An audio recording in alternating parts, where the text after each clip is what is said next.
Bienvenue dans le journal de France 24 et pour ouvrir cette édition, ces images tournées aux premières heures du jour, aux premières heures de ce dimanche à Genève. Photos de famille entre les responsables de la diplomatie européenne, américaine, iranienne à l'issue de 4 jours de négociations sur le programme nucléaire iranien. Vous allez les voir, ces images. Un accord historique a été conclu entre les parties.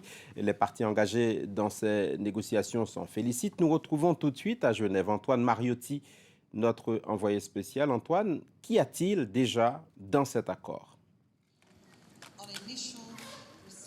Alors il y a un point par lequel je voudrais commencer, Philomé, qui était très important, c'est ce droit à l'enrichissement d'uranium que réclamaient absolument les Iraniens. Le droit à l'enrichissement n'est pas inscrit noir sur blanc comme il l'espérait dans le texte final, malgré, selon John Kerry, certaines interprétations. Mais s'il n'est pas reconnu, eh bien Mohammad Javad Zarif, le ministre iranien des Affaires étrangères, affirme qu'en tout cas le programme nucléaire civil de Téhéran l'est. Tout est donc une question de mots. Ce qui est certain, c'est que l'Iran va désormais arrêter d'enrichir de l'uranium au-delà de 5%. Tout son uranium 186 kg qui est déjà enrichi à hauteur de 20% va être neutralisé, va être dilué et, pardonnez-moi, le Téhéran n'installera pas de nouvelles centrifugeuses. En échange, évidemment, il va y avoir un allègement des sanctions. Il n'y en aura pas de nouvelles déjà dans les 6 prochains mois. Sur les ventes de pétrole et d'or, notamment, ces sanctions vont être allégées. Elles devraient permettre à Téhéran de recueillir près de 7 milliards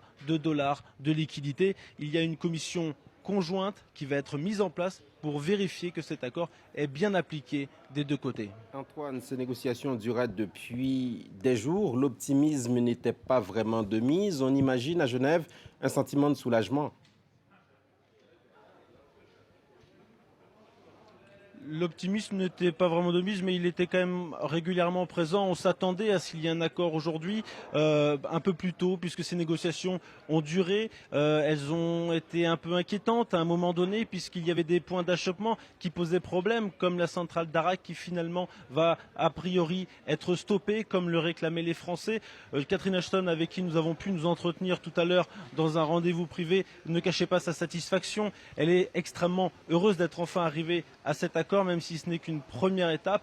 En tout cas, on s'attendait à un accord prochain. C'est l'espoir qu'avait suscité l'élection d'Hassan Rouhani à la tête du pays de l'Iran en juin dernier. On est donc aujourd'hui enfin dans le concret avec cet accord intérimaire qui est prévu pour durer 6 mois. Merci Antoine Mariotti. Et cette